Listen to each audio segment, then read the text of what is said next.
Today in our 2016 Jeep Wrangler Unlimited, which will be hauling with the 2017 Coachmen Pursuit on the Ford F53 Chassis, we're going to take a look at and show you how to install the Roadmaster InvisiBrake supplemental braking system. Part number is RM-8700. Now as we apply our brakes in our coach, you'll see the InvisiBrake apply the brakes in our Jeep. Now we can apply the brake here in the coach and watch for the red light to come on. There will be a slight delay. Then as we release the brake, again with a slight delay, we should see that go off. Now the InvisiBrake also helps to prevent overworking of the vehicle's braking system. When we hit our brake, it's going to give us the braking power we need that we've got adjusted back there in the back. But in the case of a prolonged stop, if we're sitting in traffic or maybe at a stoplight, after about 18 seconds, 15 to 18 seconds, our light actually shuts off, deactivating the braking system there so we're not overusing it. Now the adjustment process is pretty straightforward. What we're going to do is drive your RV around a little bit and get used to how the brakes feel. Then we're going to hook up our towed vehicle and we want to drive it with the towed vehicle, and we hope that the braking feels about the same as what it would if we didn't have our vehicle hooked up. Now if it feels like the vehicle's causing us to have to brake a little more heavily, we can pull out on our knob here and rotate it clockwise to get more braking pressure, or we can adjust it counterclockwise to get less braking pressure. You want to adjust this while somebody is stepping on the brake in the RV so you can watch your PSI level.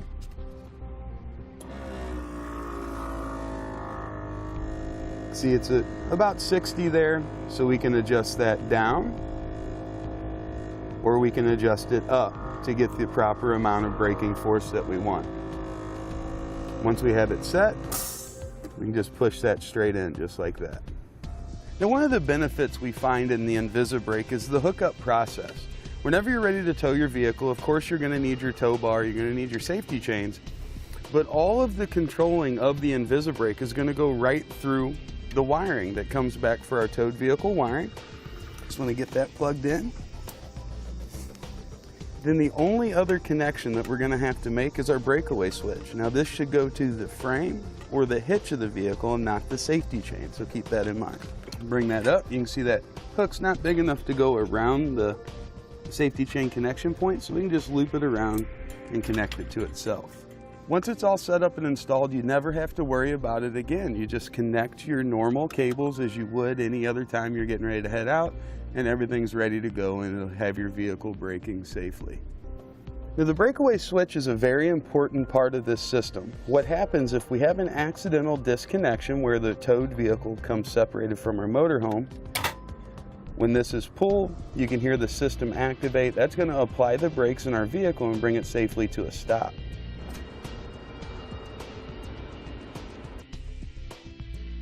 And to begin our installation, we're going to start by mounting some of the larger components. The largest one that we've got is the InvisiBrake box here. This is what really operates the whole system. We're going to send power in, signals in. This is going to use vacuum to actuate the brakes on the vehicle for us. See, we've got a mounting tab on each side here. In the Wrangler, it's going to fit best right underneath the driver's seat. Gives you a pretty short run to get up to the stuff you want to get to. On the back side, we've got the small airline input here. This is going to run from the operating unit to the actuator. We've got the 1/4-inch airline port here. Then you're going to have two electrical connections. One of those connections is going to be from the breakaway switch and the power supply. I like to get these slid in before I mount the unit, just to make sure I've got a good firm electrical connection there. The second one we're going to have is going to be our 4-pole flat wire. This we're going to tie it into our towed vehicle's wiring. It should also be plugged in here.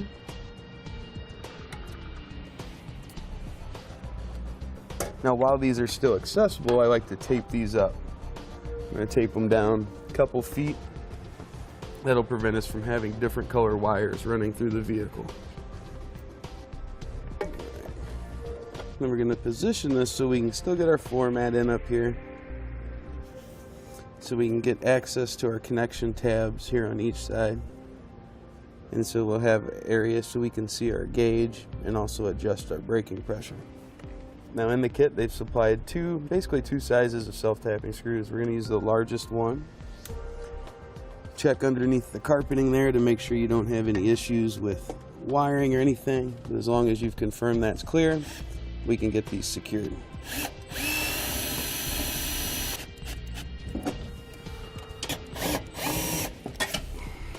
Now the wiring that we have coming from the unit and also that 1/4-inch airline tubing is going to run right underneath this panel.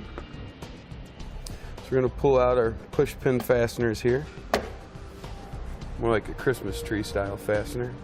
We'll also pop this one off that's right here. I'm just going to gently kind of pull up on that. Got a few clips here in the front that kind of pop off.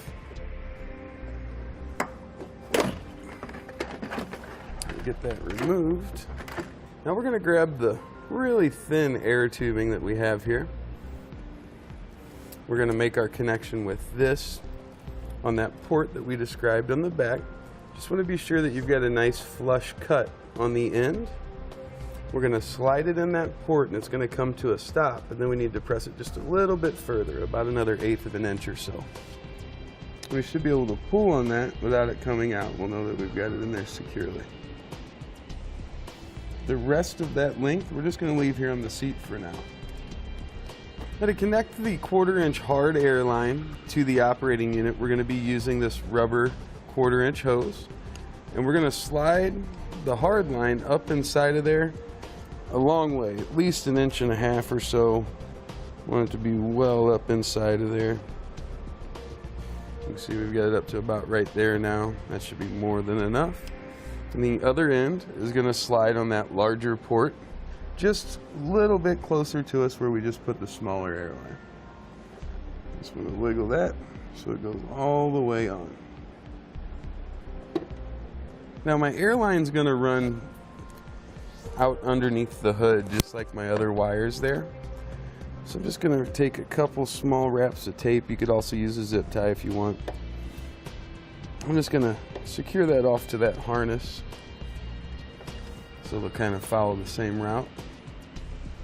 Now another part of the InvisiBrake system is going to be the monitor light. Now this is a light that's going to be mounted in the coach, and it's going to let us know if we have activation of the brake system, whether it's just normally us hitting the brake situation, or maybe we had something on the seat that fell off and is hitting the brake. It's going to give us that notification so we don't have any issues. Now the vehicle side of this is going to have a female plug. It's going to be the shorter length of the smaller black wire, and it's bare wire on the other end. Now this needs to go to the cold side of our brake light switch. With this Wrangler, you're also going to have to do a brake light relay kit. The brake light relay kit also gets tapped into the cold side of the brake light switch using the green wire. So what we can do is make both of these connections at one time. You see the green wire from the brake light relay is already stripped. I'm going to strip back some of the black wire from my monitor kit with the InvisiBrake. We're just going to twist those together.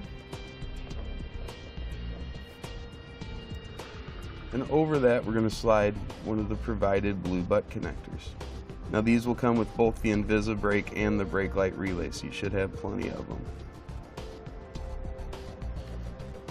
And we'll crimp both of those in one side. And then we can connect this as normal. Once we split the cold side of our brake light wire, this is going to go closer to the switch. Then the black side is going to go closer to the lights in the back of the vehicle. Now the harness to find your brake light relay is going to be right behind the dashboard here. I've taken this panel off so you can see it. There are 6 wires. If we follow our brake pedal up, it comes right here to this little white box. There are 6 wires coming out of it. You want to test these wires for 12-volt signal when you hit the brakes. So when the brake's applied, we'll get 12-volt signal. In our case, it's the white and brown wire up here. Verify that though, make sure yours is the same. So we're going to cut that wire and we're going to strip back both sides of it. To the side closest the switch or closest the brake pedal, like we said, we're going to add on our black and green wire, one for the brake light relay, the other for our monitor. We're going to get it crimped down.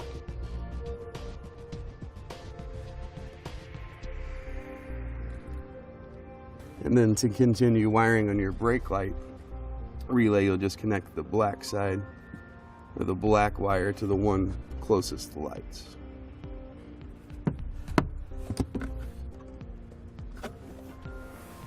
So to test this out, we can use either, like what we're using here, a voltmeter. We can also use a just a 12-volt test light. But when the brake pedal is depressed, we want to get 12 volts roundabout, 12 to 13. When we release it, it should just go down to its normal range. And then again, once we hit it, right back up to 12.7. So we know that anytime this brake pedal is pressed, with the key on or without the key on, we're going to get notification in our coach. Now I'm going to have 4 different things to run outside of the vehicle. We've got our monitor light wire that we're going to include in that bundle.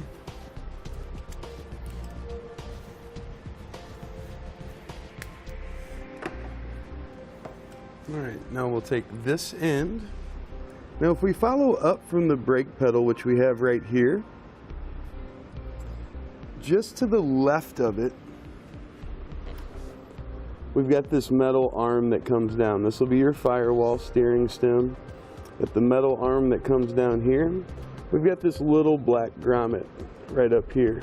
This is a nice flexible grommet. It should be easy for us to push that airline tubing through. All right, now once we've got that through from the inside here, we'll go outside and gently pull on it. We'll just get all of our wires pulled through here. Some are going to be a little bit longer, some a little bit shorter, so just kind of pull them individually, and if you need to, have somebody kind of straighten them out as you do. Now with that slack pulled through, I'm going to use a few zip ties just to secure our wire loom out of the way. I'm going to go right up with this tube. So if you are going to do that same thing, don't overly zip tie to it. You don't want to smash that tube. You just want to use it just to kind of keep everything in one spot while we put the kick panel back on. Next, we've got our actuator we're going to put in place. You can see the port right here is what we're going to plug our little thin airline into. So we just need it to be in that general direction, so that's not going to be a difficult process to do. We'll go underneath that wire loom. We're actually going to be able to attach our cable right there. And then to secure this down, I'm just going to use a couple of long zip ties. So we're going to kind of figure out where we want that to go. Use a screwdriver. We'll poke a hole down through the carpet on each side. And one hole out of the other. And you can do that in 2 or 3 spots. Bring those around and just tighten them down. We'll kind of test fit our panel back in here. We may or may not need to trim out a little area. We're going to take a little notch out of here just for the end of our actuator.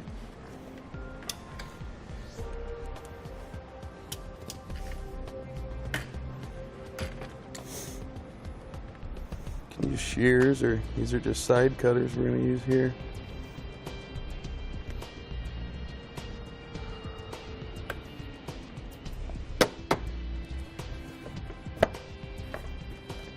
Once we've confirmed everything fits in there with no interference or anything, we just put our fasteners back in. Now we want to make a good flush cut on our airline tubing here. Then that's going to go right in our port. And it's just like on the back of the actuator. You'll push in, it stops, and then it's going to go a little bit further, and you should be able to pull without it coming out. Now as our wires come through the firewall, they're going to have basically 3 destinations. The black oval shaped wire that has the plug on the end, that's running to the front of the vehicle to our breakaway switch.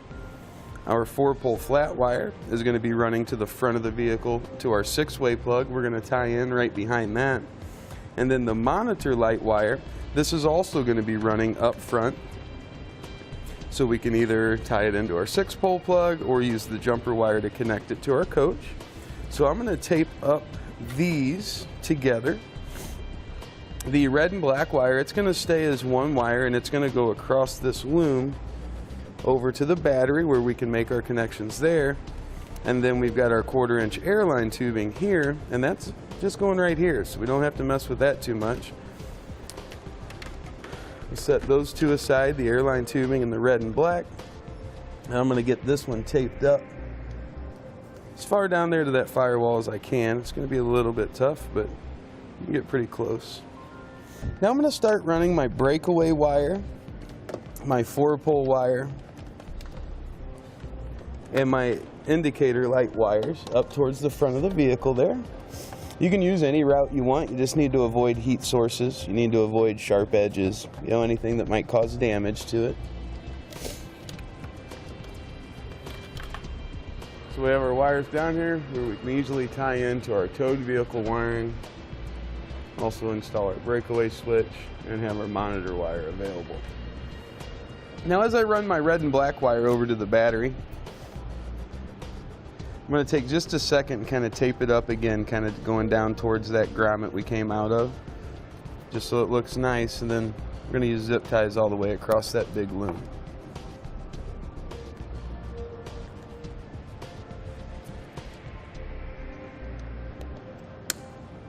Now we've pretty much got everything ran where we want it. We'll start making some connections now. I'm going to take the red and black wire, and we want to split these. And our black wire we're going to run right along with this battery cable, and we're going to put it on that stud right there. Now to make our connection, we're going to use a 5/16 inch ring terminal, and we're going to go right underneath this M12 flange nut. This is an M12 by 125. If you don't already have one on there, that's what you'll need. Just going to strip that back.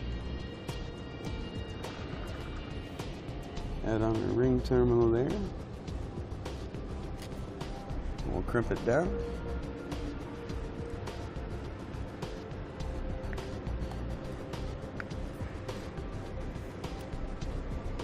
And we'll tighten that flange nut down. That's going to provide the ground we need for our system. Next we'll trim off our red wire here. I'm going to strip that end back.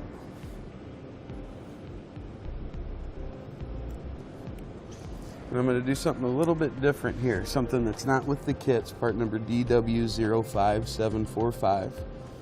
It's going to be a heat shrink butt connector, and we're going to use that so we never have any corrosion issues here at this connection. It gives us superior moisture resistance.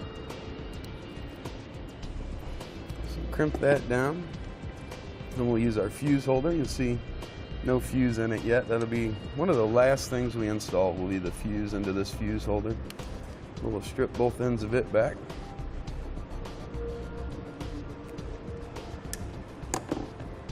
To one end, we're going to add another 5/16 inch ring terminal.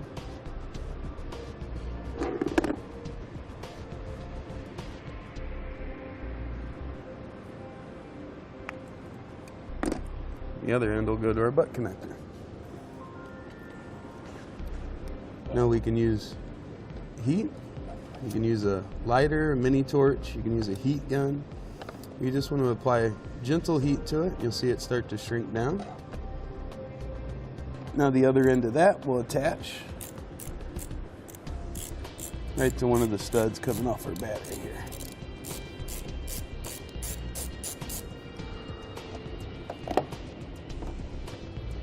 Place that ring terminal right over the stud and replace your nut. Now a couple more zip ties, we'll be able to get our fuse holder kind of attached up here and out of the way. Now again, we have our supplied 20 amp fuse, and that'll be the last thing we install before we test our system. Now we'll take care of getting our 1/4 inch air line attached. It's going to be going right to the vacuum line that we've got right here. We're going to be placing in a T and a check valve. To get to that, we're kind of going to compress the sleeve that runs around it, and then we're going to cut that just with a pair of scissors, or use a razor knife if you want. It seems to be easier to cut if you can compress it down like that.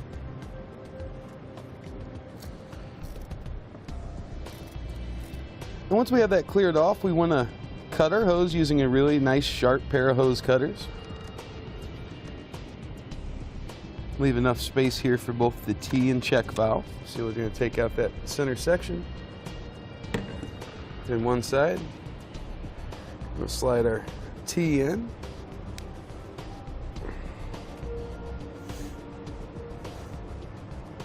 That. On the other side, we'll put in our check valve. You see how we set up our T. We've got the T here, short piece of tubing. It's going to go into the check valve with the red side toward the engine. This side will slide on the other side of our vacuum line here.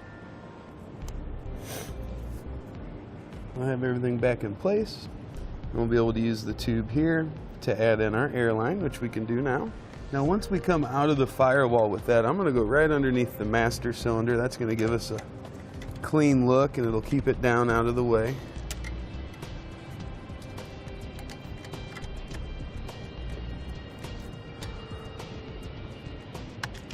We can trim that off.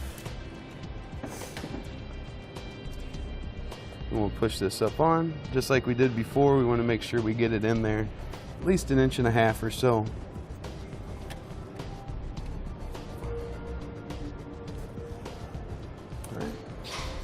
Good, we're tied in. Now we can work on the connections here in the front of the Jeep. First thing I'm going to do is just take either a pencil or a little scribe. I'm going to lay it flat on the top of my base plate and I want to mark my fascia. Then I'm going to remove the 4 push pin fasteners here on the front and the 2 underneath it. Now these will have a center core that you want to pull out. Once you've got that center core pulled out, then you pull that outside area out. We'll do that for all 4 of these and the 2 underneath. I'm going to measure down to that small mark I made, and I want to go from about 1 inch inside of this hole on both sides. And then we're going to go down to just about that mark I made.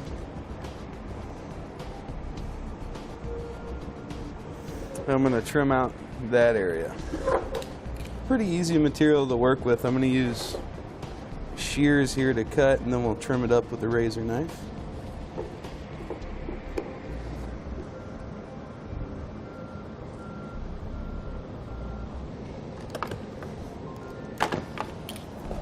Now we're going to run the breakaway wire and also our monitor light wire right up over our tow bar there.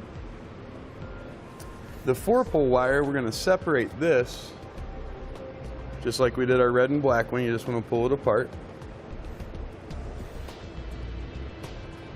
And now each of these wires needs to tie in to the wire coming from the plug on the front of our vehicle. We're going to tie the green one into green, yellow to yellow, brown to brown, and white, which is ground, to the existing ground. We just want to separate our wires here. We don't want to do any damage or cut our wires, but we want to get them apart. We've got a little jacket on them there we need to get through. Just going to use a zip tie to hold our InvisiBrake wiring and our towed vehicle wiring together. Then I'm going to cut them off color for color. So let's cut the 2 greens off at the same point. We'll get both of those stripped back.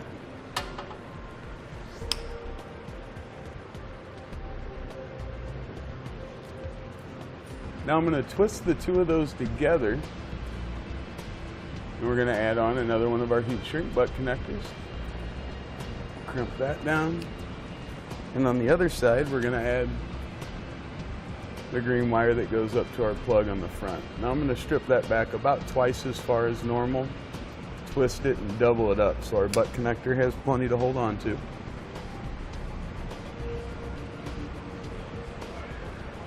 Just like that.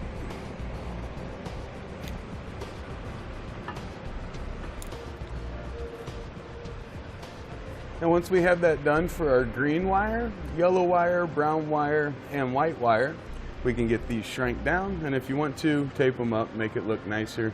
But certainly you'll want to get these zip tied up and out of the way.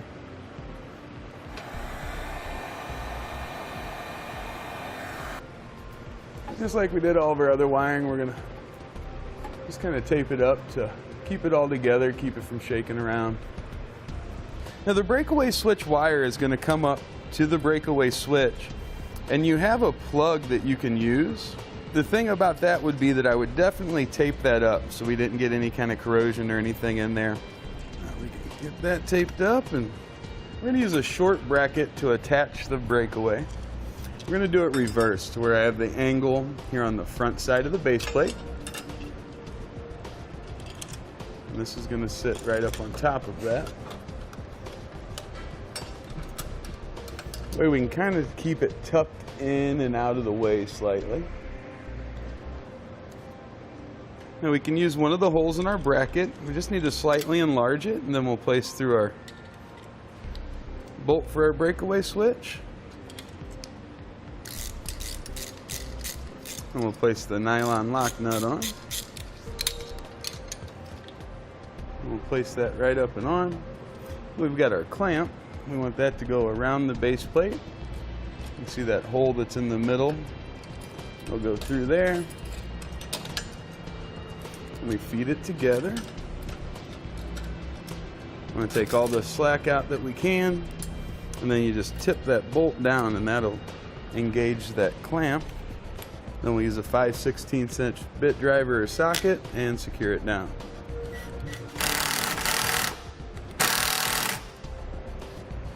Now we've run the monitor light wire here to the front of the vehicle. We're going to be putting this on with the plug.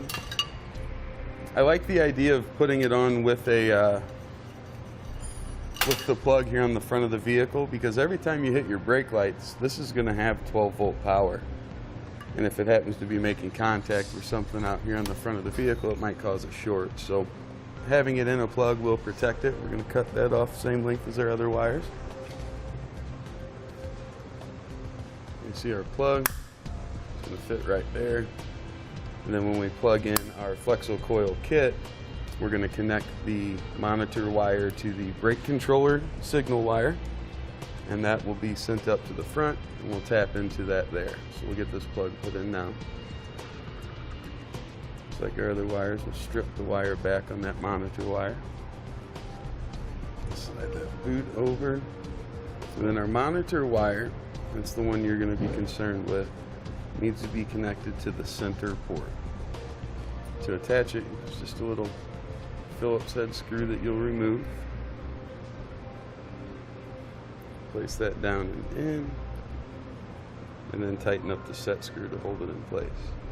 Now once I have all my other wires connected, we're going to test it out, make sure it's all working properly. Once we have our connections up there made, we're going to put our fasteners back in. If you need to, you can always trim out a little bit more just to allow for clearance around your wiring and your brackets. Now we're going to take care of getting the pulley mounted and also our brake pedal clamp. This is going to pull on the brake pedal using the pulley. You'll see I've removed this panel again, and right up here there's a little wing nut, a little plastic nut that holds the top edge of the carpet in. I'm going to get that removed. Once we have those off, we're going to get this carpet rolled back so we can get a good look at the firewall. Now our pulley needs to be mounted directly behind our brake pedal here. Now both parts of our clamp are going to have 4 holes in one section and a single hole in the other. The single hole is going to go toward the firewall. We'll take one of the long bolts, we're going to pass it through there. We're going to thread on the nylon lock nut. Now we're going to use a 5/32 Allen key and a 3/8 wrench, and we'll take some of the slack out of that bolt there.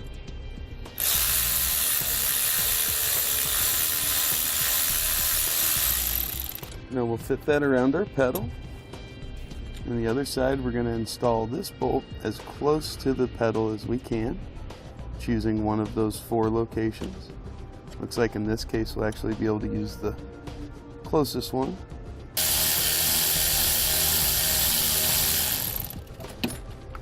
Now I'm going to snug this down just enough to where it'll kind of hold its position, but so I can still move it just a little bit.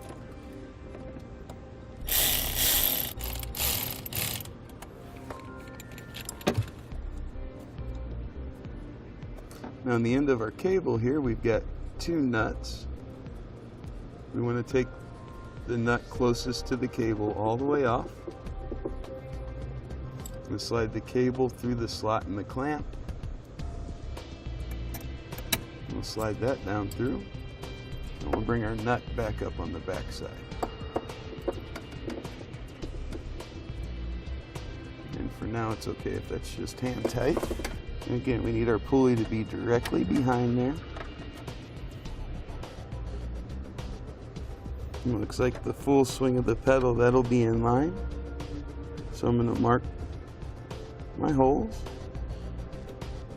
And then I'm just going to pre-drill each of those marks with a small bit.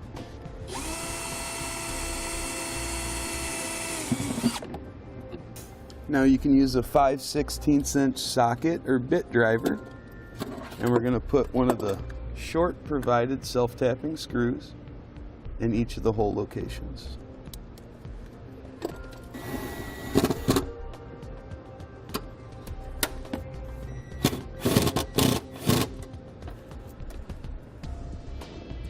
As you can see, that's going to have really good travel on that pulley,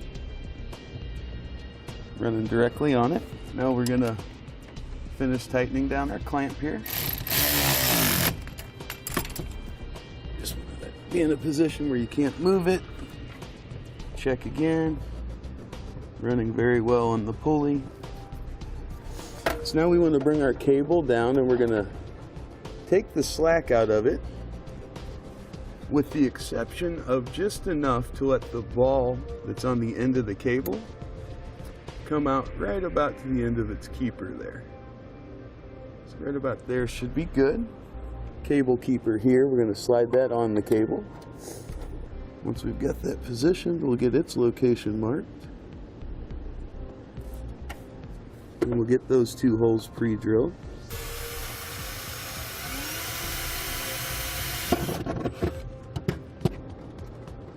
Now we'll get our cable secured up in position with the same style fastener that we use for our pulley.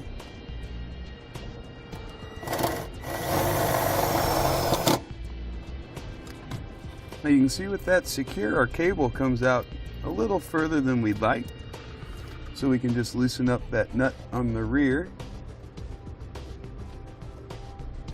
and tighten up the nut here on the front. And that allows us to adjust our cable. Once we have the proper amount of slack there, we'll tighten those up with the 1/2 inch wrench. Now we're going to slide our carpet back up in position here, and we'll trim it around our cable.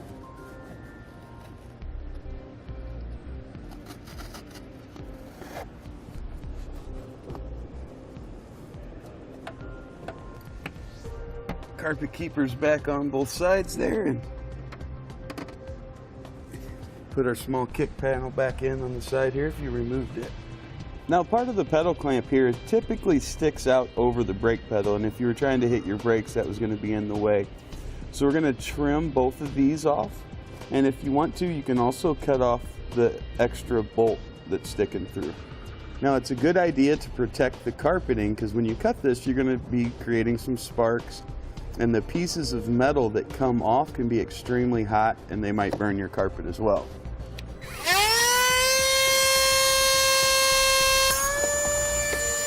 All right, we've got everything on the car taken care of. We're going to place the 20 amp fuse in the fuse holder.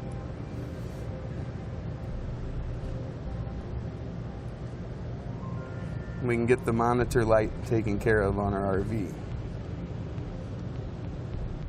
Now in the process of our installation, we have this panel off throughout most of the video just to give you a good look in there from the top. If you decide to remove it, you'll want a 10mm socket, and you have to slide it up. Once you remove the bolts, you have to slide it up and then pull out. And of course, getting it back in position is going to be the reverse of that process.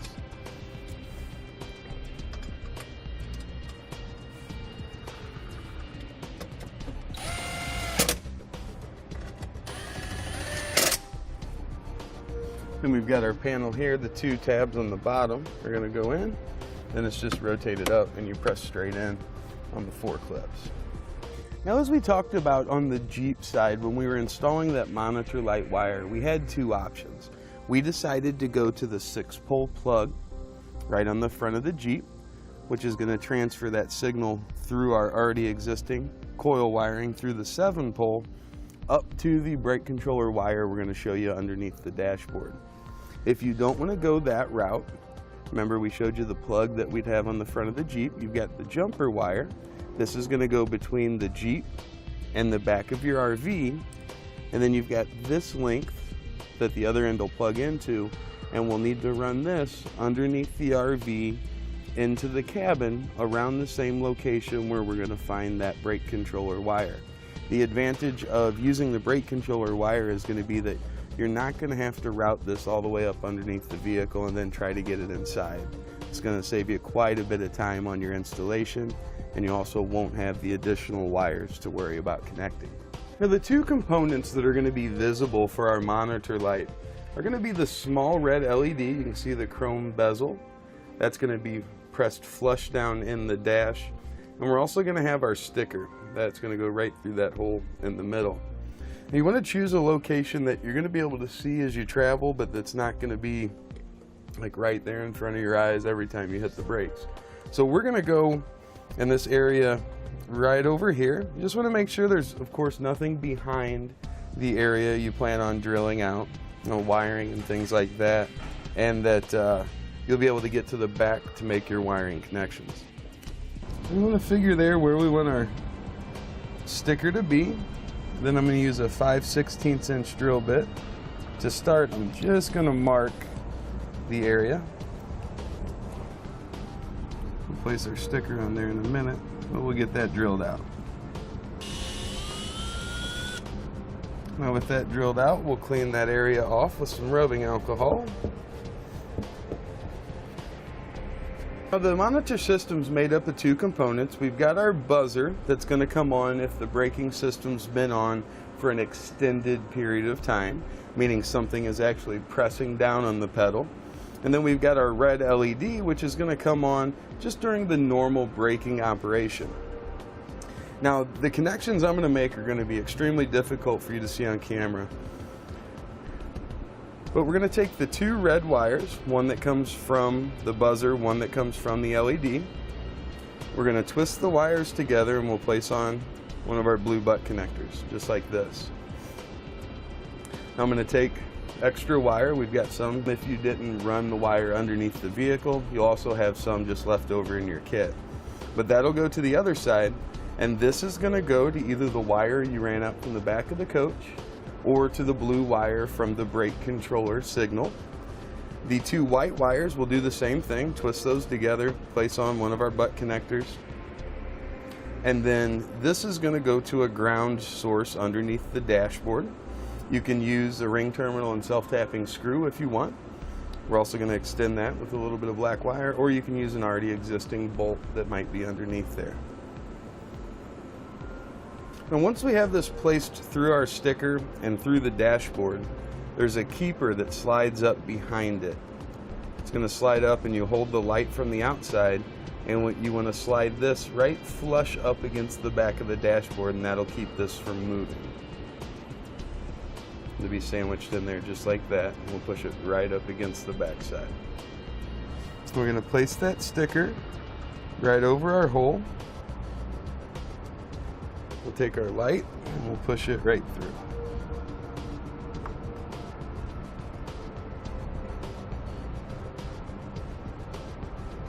Now, on our F53 chassis, this is the harness we're looking for. You can see it's got this square gray plug. It was taped up right up here behind the steering stem in this main loom.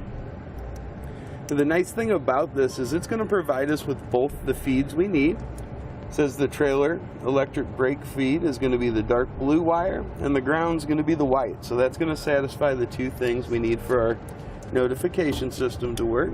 We'll take that tape off the end of it, spread our wires out here.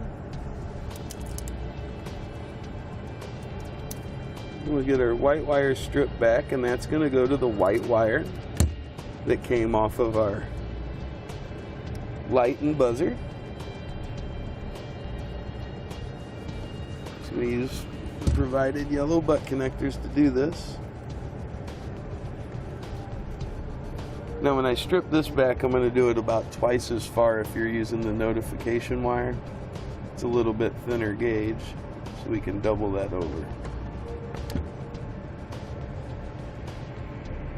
Butt connector plenty to grab a hold of.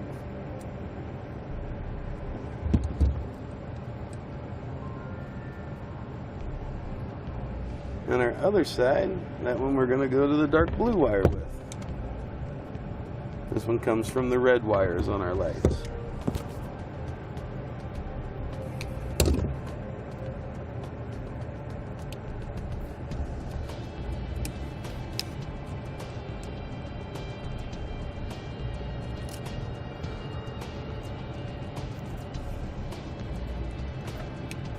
Alright, now the remaining wires we have here, it's a good idea to get those taped up.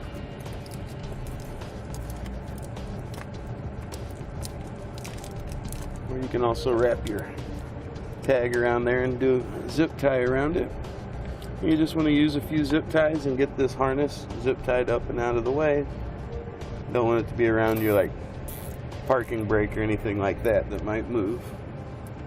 And with everything working and adjusted properly, that's going to complete our installation of the Roadmaster InvisiBrake supplemental braking system, part number RM-8700, on our 2016 Jeep Wrangler Unlimited, which will be flat towing with the 2017 Coachmen Pursuit on the Ford F53. Thanks for watching. Click the link in our description below to shop, learn more, or visit us at etrailer.com and leave us a comment if you have any questions.